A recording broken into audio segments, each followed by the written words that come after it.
Hello, everybody. My name is Kalei, and I use she, her pronouns. And I'm here also with Vivian and Shar, who will be helping us with our program today, featuring our guest authors for our Book-O-Rama Spring Edition, Stories of Mothers and Mothering, with the Wing Luke Museum. The physical building of the Wing Luke Museum is open to the public from Wednesdays through Sundays from 10 a.m. to 5 p.m. And as we open up on more days, we will continue engaging with you and others through virtual programming. Um, we do miss seeing you today, but we hope that you and all of us can get together soon. And we thank you for joining us for this online event. To begin our program, we want to acknowledge the land we are Zooming from in Seattle, Washington. We are on the unceded land and waters of the Coast Salish people. They are the Duwamish, the Muckleshoot, Squamish, Snoqualmie, and Tulalip. These people are not only the first stewards of this land in which we work, live, and build community, they are still here and very active today. The staff and board of the Wing Luke Museum recognize that we are on their land. And with that, the recognition comes with accountability from ourselves to support tribal enterprises and partner with tribal leadership. Please join us in our efforts by learning more about these tribes and people and ways you can connect with them too. And if you are joining us from outside of the Pacific Northwest, please take a moment to recognize the Indigenous nations within your region as well. Again, it's wonderful to see so many of you here today for spring season of Book-O-Rama. We are thrilled to have two authors with us, Angela Garbes and Putsana Reang, otherwise known as Put. And we have both here to chat with us about their newest books on mothers and mothering. We are so happy to announce that their books will be available in the museum's marketplace, which is open along with the museum Wednesday through Sunday. And as a part of this program, you get 15% off these titles through the month of May. So first, I'd like to introduce Angela Garbes, who's the author of Essential Labor, Mothering as Social Change with Harper Wade, coming out May 2022. And her first book, Like a Mother, was an NPR Best Book of the Year and finalist for the Washington State Book Award in Nonfiction. Her work has appeared in the New York Times, The Cut, New York, Bon Appetit, and featured on NPR's Fresh Air. She lives with her family on Beacon Hill. Putsana Reang, Put, is an author and a journalist whose writings have appeared in the New York Times, Politico, The Guardian, and Seattle Times, among other publications. Born in Cambodia and raised in rural Oregon, Reang has lived and worked in more than a dozen countries, including Cambodia, Afghanistan, and Thailand. She is an alum of residencies of Hedgebrook, Kimmel Harding Nelson, and Mineral School, and she has received fellowships from the Alicia Patterson Foundation and Jack Straw Writers Program. She teaches memoir writing at the University of Washington School of Professional and Continuing Education. Mahalo to Put and Angela for being here today. And again, my name is Kalei Okalani, and I was born and raised in Waianae, Oahu, and have been in Seattle for the last like 11, 12 years. Who's counting? And I've also been at the Wing Luke Museum for some time as well. Probably just short of a decade too. And I am a mama to a near 1-year-old, wife, a daughter, a sister, and an auntie. And I'm so grateful to be with you all today. So mahalo for having this time spent with us. Time's so precious, and we're gonna jump right in. Okay. It's an honor to be here and to share this. First off, I did want to ask, this is a segment focusing on mothers, on mothering, and on like Angela as being a mother currently to two little young ones, and for Put, like specifically your relationship with your mother as well. And both of you dive into your books with difficult conversations with your parents and especially your mothers, like about their experiences coming to the United States, their experiences being mothers themselves. And I wanted to ask, have your mothers been able to read the books that you've created, given you any feedback, and how was bridging that with them? If you wanted to start off, Angela? Sure. It's such a big question. It's such a great question. It's kind of the question at the heart of everything for me. Honestly, I think I'm a writer in part because I want so badly to connect with my parents and to explain to them who I am and the sort of cultural divide that there's so much love between us, but there's not necessarily a lot of understanding of the specifics of our personhoods and identities and existence. But this book really, to me, it's my attempt to sort of like reach out and bridge that divide in some sort of way. I actually didn't set out to write too much about my family and my family story. I was supposed to be writing a history of caregiving in America. But when I was trying to do that, I felt very overwhelmed because it's complicated. And a lot of it is also rooted in the history of slavery. And I wasn't sure that I was like the best person to try to do that, especially since my writing involves a lot of personal narrative. But during the pandemic, there was a statistic that I saw that really hit me so hard. And it was that nurses, and my mother is a nurse, Filipina nurses make up 4% of the nursing workforce, but they accounted for 34% of COVID deaths. And so to me, that really formalized something that I've known for a long time, that many of us know, which is that our lives matter less. Black and brown lives matter less. And so that sort of set me on this thing where, and my mom as a nurse, I realized like, oh, I actually don't have to I can tell the history of caregiving in America through my family story. My mother was a nurse. And, we don't talk a lot about how the Philippines was a colony of America.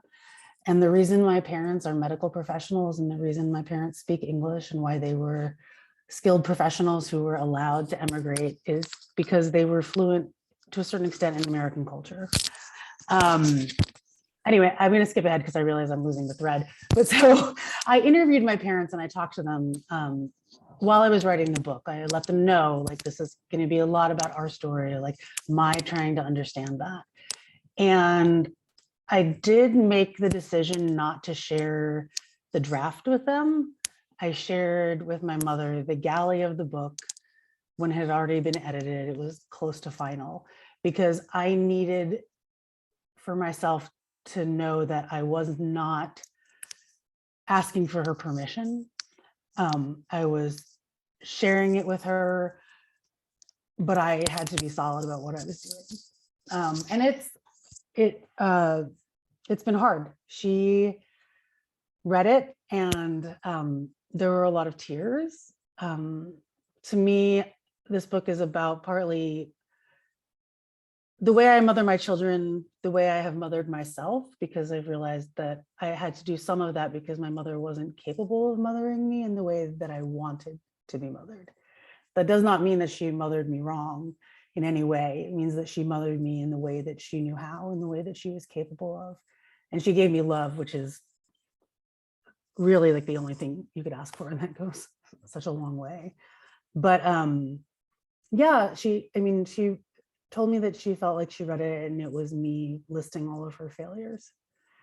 And to me, it was trying to understand the limitations of what she could do, my desires and expectations.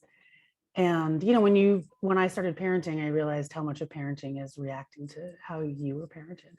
So I'll summarize by saying that it's still an ongoing conversation and it's a little bit painful. And that I love my mother so much because the way we concluded our first conversation around it was that she said, "This hurts me and it's really hard, but it's your story to tell. And I'm not going to tell you what you can or cannot do." Mahalo for sharing. Yeah, I'm all like welling up with tears just because. I know I wanted to do a short answer, but it's like that question. I feel like it's everything. Like, how can I tell you everything about who I am and why I do what I do? Yeah. I mean, everything about me is everything about her in so many ways. Mm-hmm.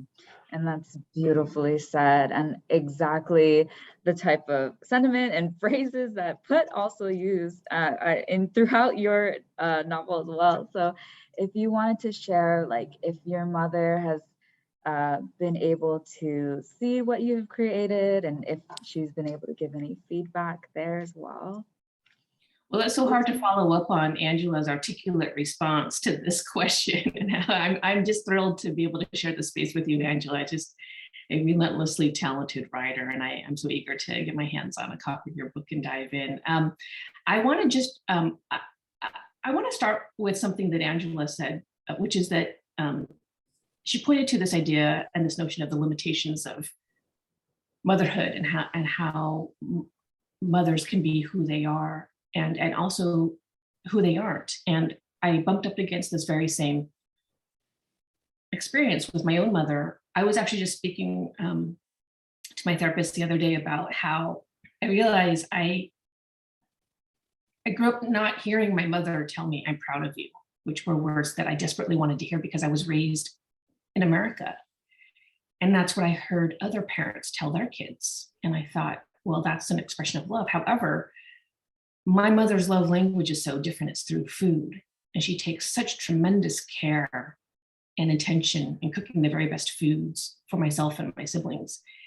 And I came to this connection just this week, actually, where if I had to choose between those words and my mother's food, the answer is obvious. I will always choose the food, right? I can get the I love yous from somewhere else. I cannot get my mother's food from somewhere else. And when I realized that, that was the point at which I could let go of this idea that I had about my mother and mothering, that she somehow fell short because she didn't give me these words that I heard other mothers tell their kids. It wasn't that way at all. It was just that in our family, we didn't grow up, and in her family, she didn't grow up with the vocabulary and the words. She'd said to me, and this is actually in my book, in our culture, we don't say love, we act love. And there's so much truth in that. And so having said that as a jumping off point to get to the answer, my mother has not read my book, and me. She has read a galley. She has a galley, as similar to Angela. I gave her a galley proof. However, she doesn't read much English. So she took one look at it, thumbed through it, and just sighed. And she said, "Put, there's so many words here. It will take me 10 years if I have to read your book." I said, "Don't worry, you don't have to read it. You don't have to read it." However, there is an audiobook version that I just finished recording. And my intention is to sit with her and listen to that recording, because I don't know that I'm brave enough to read my book to her out loud, but I am brave enough for us to listen to my book out loud together and to be in the same room together, because there's so much in the book. And again, sort of echoing with Angela's response, that one could take as a failure on the part of my mother, for instance, her shunning me for marrying a woman, which is not part of our culture. It's particularly conservative Cambodian culture. And one of the messages that I hope that my book gets across is that we have to extend grace to each other at the end of the day. My mother expected me to be somebody who I was not, which is a Khmer daughter who was going to marry either a Khmer man or a man, one or the other. I expected her to be a mother, having grown up in America, who would accept me for who I was. And she wasn't that, because she couldn't be. I couldn't have expected her to leave her culture and her tradition and the way in which she was raised at the border when we immigrated to America. But at the same time, she could not expect me, having been raised my entire life in America, to be a Khmer daughter and follow 100% of our culture. And so there's sort of that push-pull in this narrative. But at the end of the day, you know, some of my friends were deeply hurt that my parents didn't come to my wedding.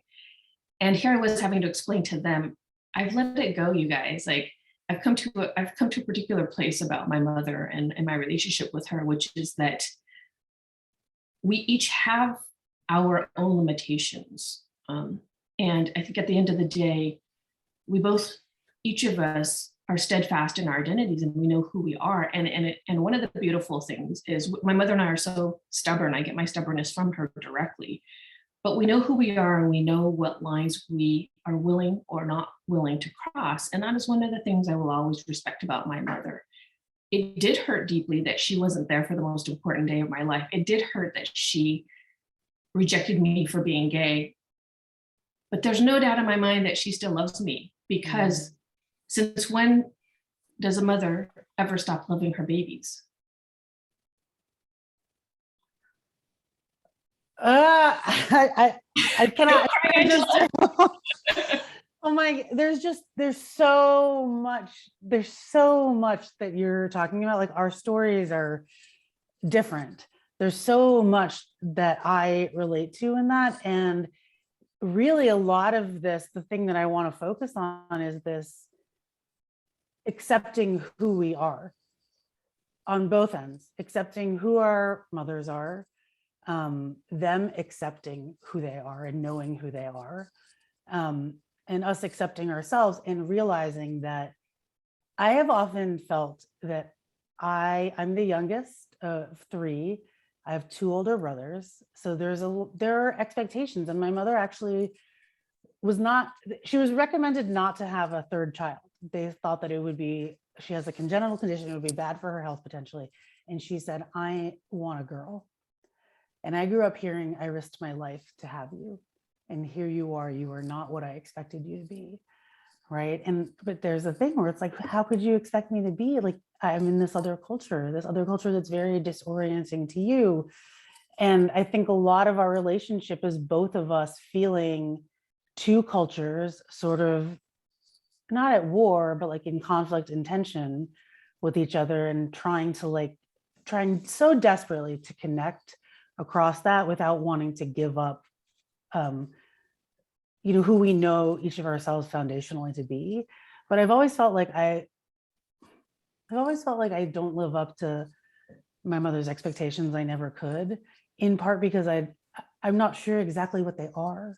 Like, I don't think that she's ever fully articulated them to me. But then I also think I don't know that she could, because I don't think throughout her life many people have asked her, what is it that you want? And what is it that you expect?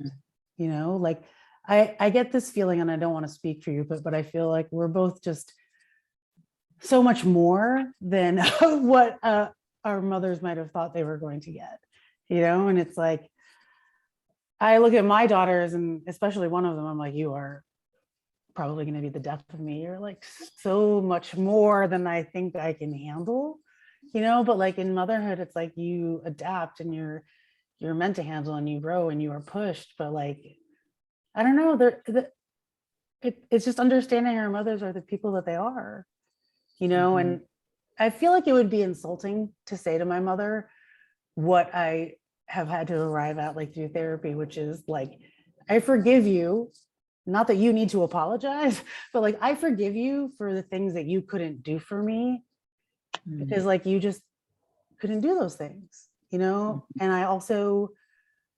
I not forgive, but like, I accept myself for needing and wanting more.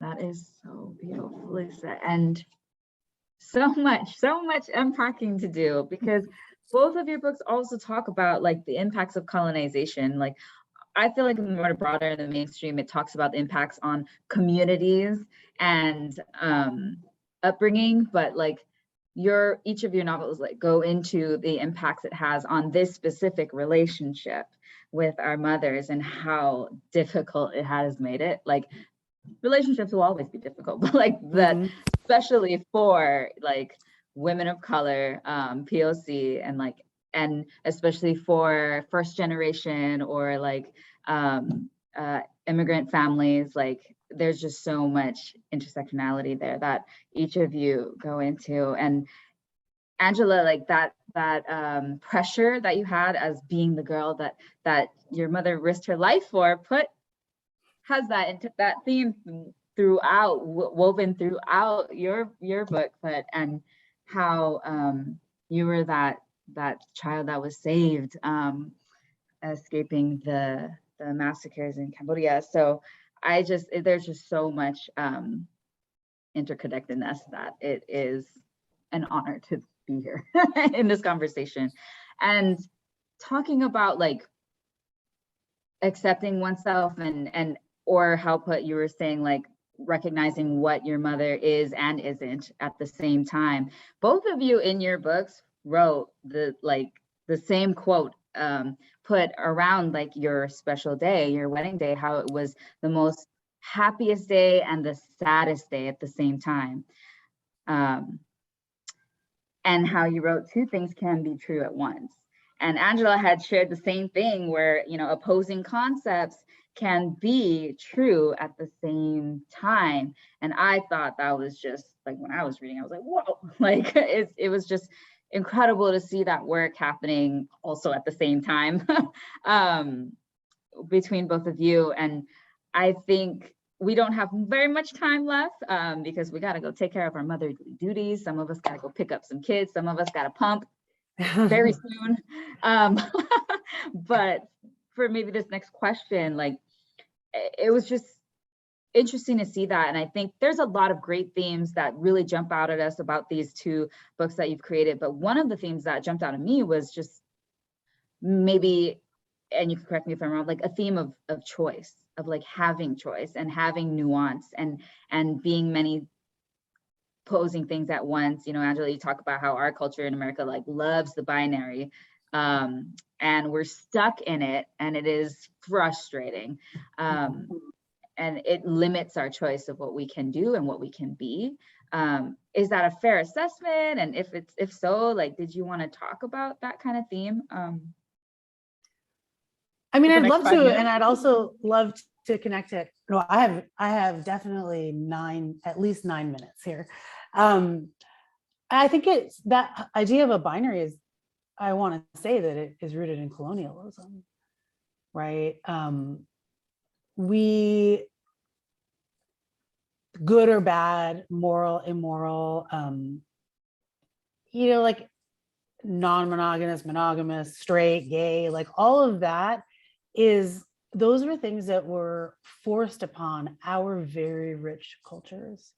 And it's history that has been hidden from us, that has been purged from historical record. But like, I have found great comfort in learning about pre-colonial Philippine culture, you know, and it's so much richer. Like, one quick thing, like in terms of sex, like men used to put some sort of pin or hook in their penis, and it was for prolonging female pleasure, like to guarantee female pleasure, right? But if they couldn't like meet on their own, like the time that it would take, right? But meanwhile, my parents don't talk about sex, and we're Catholic, you know, and that's, to me, like that is who we actually are, is a thing that is a voyage of discovery and understanding and reclamation. And yeah, I mean, I would love to like have talk from here, but like that's the first thing I want to say in response to that question. Like, the binary is a colonial thing that has been forced on us. Yes, Put, talking about the binary and the choice or lack thereof, or the right to more.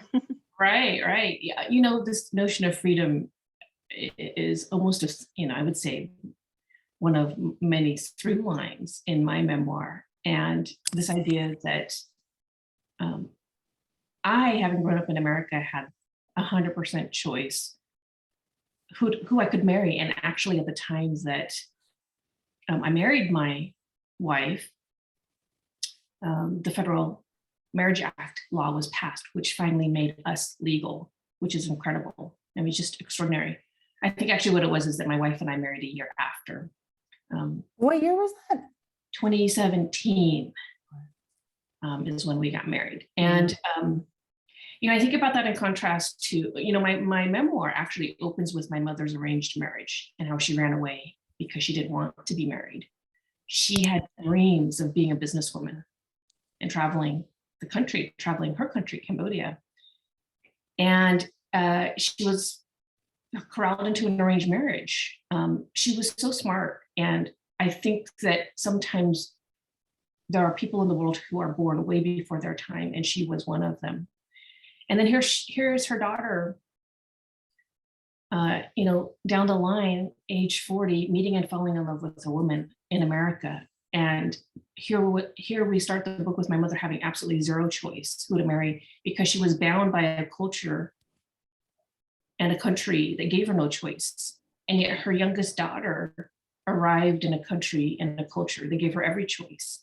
And so there was this real tension there. And one of the things that I do wonder about is that had my mom been raised in America like me, I sometimes wonder whether she would have had a completely different life. And I believe she would have, because she would have had the ability, the culture and the context to be who she really wanted to be. Yeah. And we grew up feeling entitled to choice. Yes, that's that's a big difference, right? And I think about people who want choices, want more, want different things for their life, but this idea of filial duty is so powerful in our cultures of origin. And I mean, that's like a point of tension for us, is that I just don't feel bound by that. I grew up in America, so I'm fucking selfish. Sorry, I swore. And that's sort of how it's perceived. And I feel like it's, I don't know, it's so hard. Sorry, I didn't mean to interrupt. It was just, no, I really appreciate that. I just think about that a lot. My mom came here it was supposed to be a temporary thing. She was supposed to come here and send money back.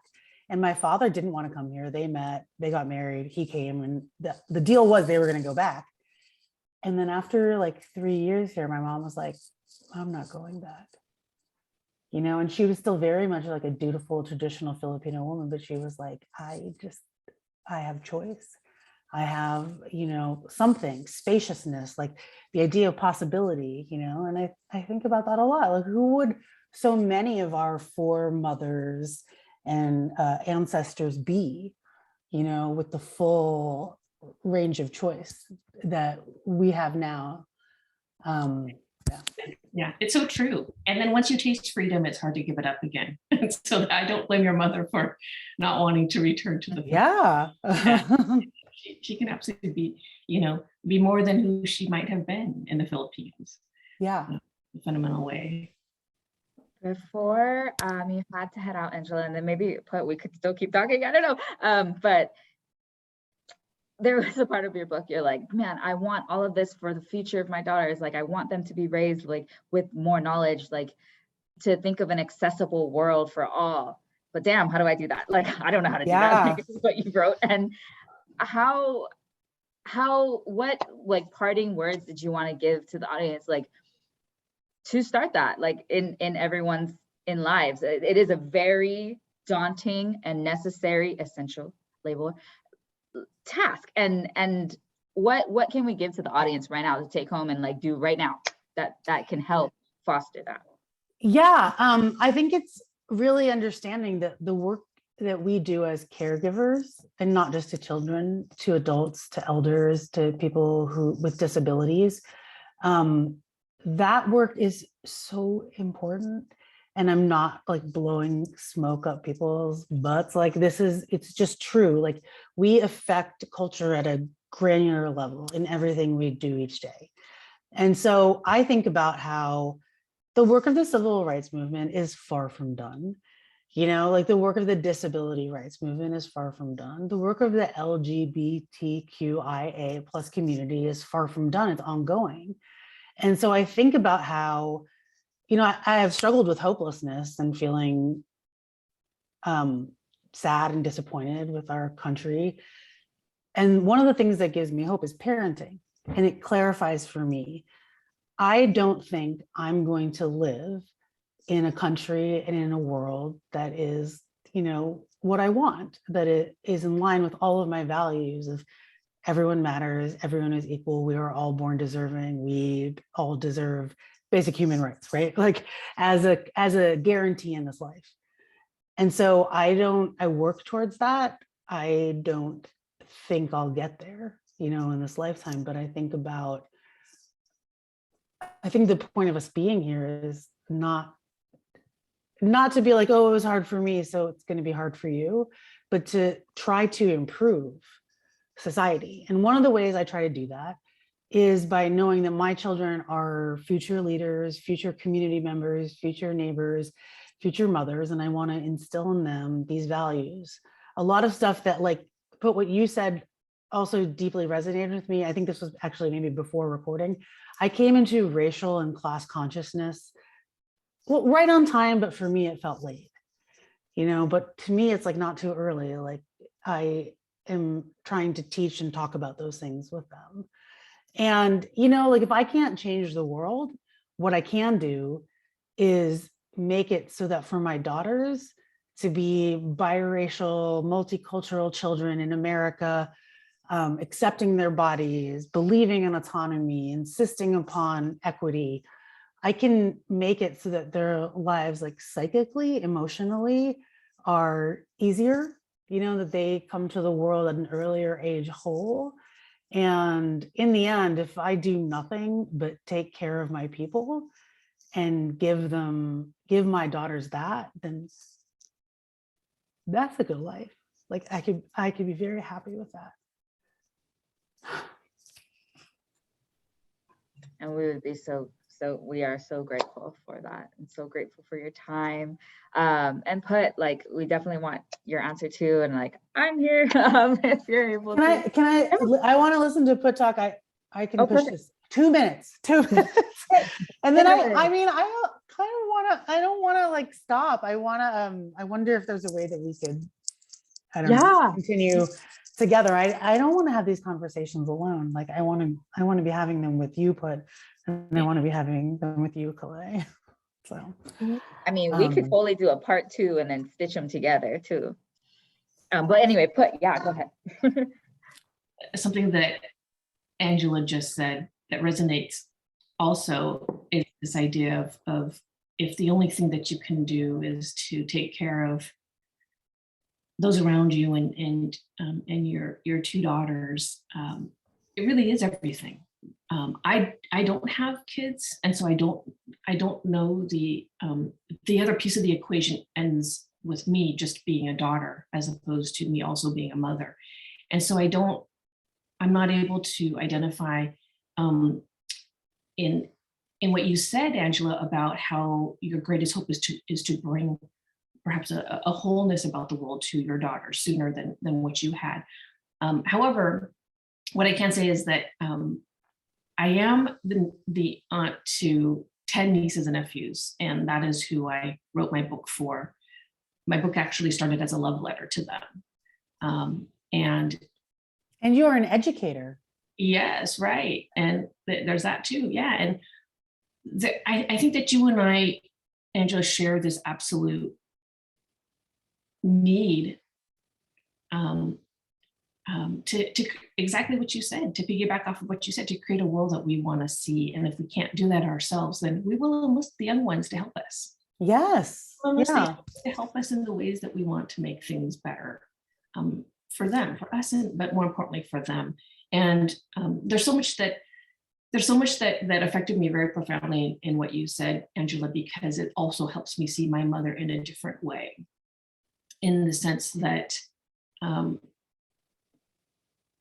while I think that she has always pushed her daughters to be better, I mean, one of the things that's so interesting is that in Cambodia, girls are not meant to have an education the way that boys are. It's a given for boys, not for girls. But then in America, yet though she hails from that culture, she still continued to push her daughters to have an education. And what she'd always told us is that if you have an education, you can make your own money and you don't have to depend on anyone. Mm. And I realized, wow, who she raised us to be is who I am. But then that's the double-edged sword of this all. She raised her daughters to be fully independent, and yet a little bit too much independent. No, it's like an unintended consequence where you're like, I want for you something bigger than I knew. I want for you actually something that eclipses like my imagination for what you could be. And but you're not thinking about like what are the unintended consequences or like quote unquote for her, like problems or complications of that. You want more, but then like you get more and it's more than you bargained for. Right? Right. That's exactly. Yeah. And I give what you said about your mother, like, without a doubt that she loves you. I give our mothers so much credit. My mother is so adaptable. The way immigrants are so adaptable, the way that they take to this country and with generosity, like choose to see the best things about a country that doesn't value them, right? Like we don't talk as much about how just being an immigrant, a refugee coming is like so much strength, so much survival, like, and that's where your energy goes, right? So you don't have it left over always to like imagine like a way to like parent in a way that does this or does that, like that's where their energy went because they're like the pioneers. They're really like the first people. I like to think that we are continuing their work, like they put a stake in the ground in a new place. And how could you know what's going to come next? And maybe it's not what you want, but this is who we are. This is what you get and what you have. And I don't think it's complicated and painful sometimes, but I don't think they're mad about it. Okay, and with that, I actually really do need to go because I need to go get my daughter. We have to find a way to continue this conversation. I would love to do part 2. I really I desperately want it. And I would love to hear more from you, Kalei, about your experiences. I don't know. This is so incredible, but I think you're amazing. And I wanted to talk to you. Likewise. I'm going to reach out offline so that we can connect. Okay. Awesome. Okay. Now I'm going to go. I got to go to Maple Elementary. This is like forward, but I love you all. Thank you so much. And I'll talk to you soon.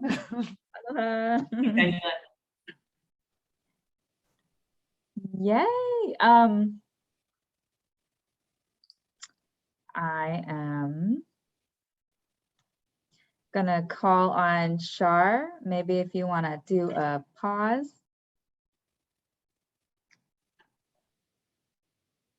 All right. I love that you see Put and Angela putting all of their written work into like action right now.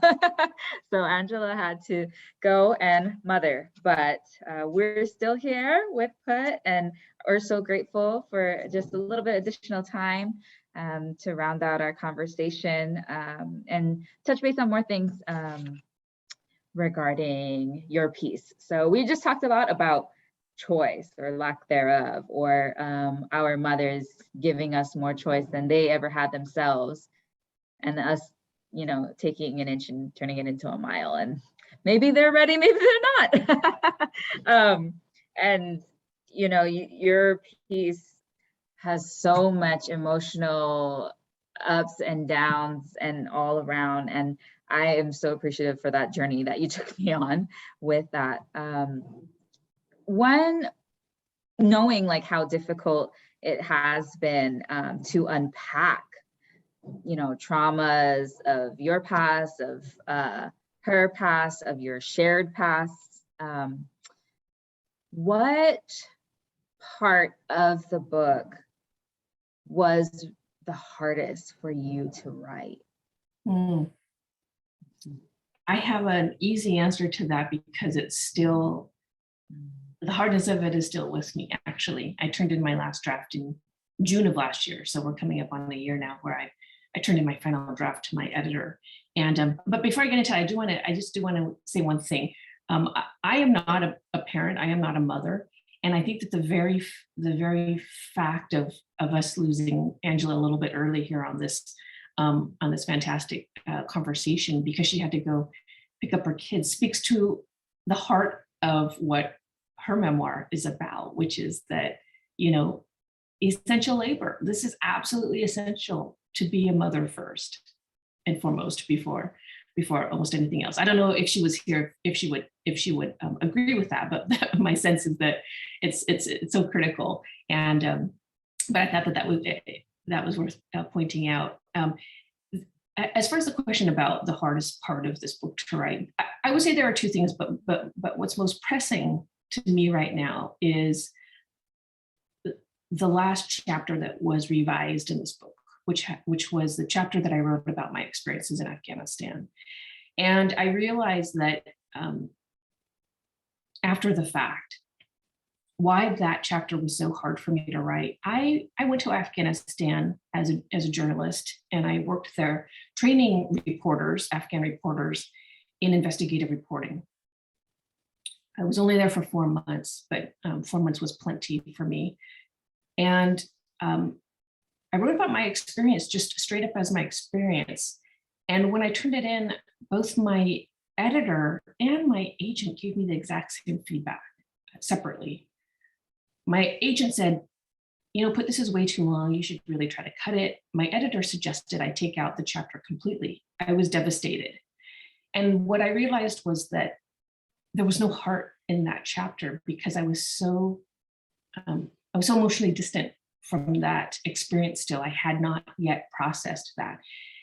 And when I realized that, well, my first reaction was I was kind of pissed off, actually, because I thought, oh God, my editor and my agent, they don't understand what the hell I'm trying to do here. I was so angry. I was ready to just not even finish the book. And when I realized how right both of them were and what that chapter was lacking, I had a breakdown. I went to Afghanistan, an active war zone, because I felt so dispirited in myself for being gay.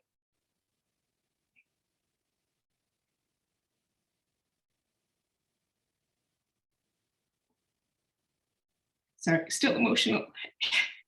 Take your time. Take all the time you need.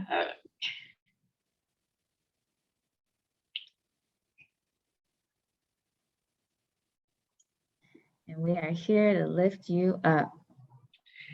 Didn't expect to cry. Although we were joking about that, Kalei. We were joking about that. I didn't care about myself. And so part of me just thought, what the hell? I might as well go to a war zone, And it was at that point that I realized, oh my God, I went to Afghanistan to hide from myself, from the fact that I'm gay. So I rewrote it in that way, finished it up, that chapter, the revision of it at 3 a.m. in the morning, and immediately emailed it to my editor, and she wrote me back. And if I remember right, she didn't change a single word. And so what you see is what you get in that chapter. And I realized one of the things, just in terms of, how hard it is, or the really hard points of writing this book, is that there are these turning points in our lives where I think we just realize something so essential about ourselves. And that was the point for me. And the other piece that was difficult was not so much a place in the book as it was just throughout, and interviewing my mother and triggering her when I would ask questions about her past and the trauma that she experienced, because it's like, as a daughter, you don't want to see your mother suffer. And so here I was, the journalist, going home to interview her mother. And there were so many points at which she said, you know what, those memories are so hard. I don't want to remember anymore. And so I would say that, it's kind of a toss-up as far as which was the hardest, interview my mother and reliving some of those traumas with her, and holding her pain for her, or the chapter on Afghanistan, where I understood so much of my own desperation and disorientation in being gay, and unwillingness to be who I was up until that point and acknowledge who I was. I mean, it was still just this chaos inside of me. So, you know, memoir is not for the faint of heart. I tell this to my memoir students at the University of Washington, and they're so brave. You know, I talk to them a lot about vulnerability, and they're running with it. You know, memoir is not meant to be easy, because otherwise we would all be writing fiction. But I think that for me, the decision to write memoir and to engage in the truth and to engage in nonfiction is that, to me, there's, for my story, a greater power in the truth than there would have been in fiction. Because I can't make up any of what's in there. What's in there happened, and there's tremendous truth in all of these different ideas of the book, especially this idea that we can be more than one thing at once. We do contain multitudes, as Walt Whitman says in his poem.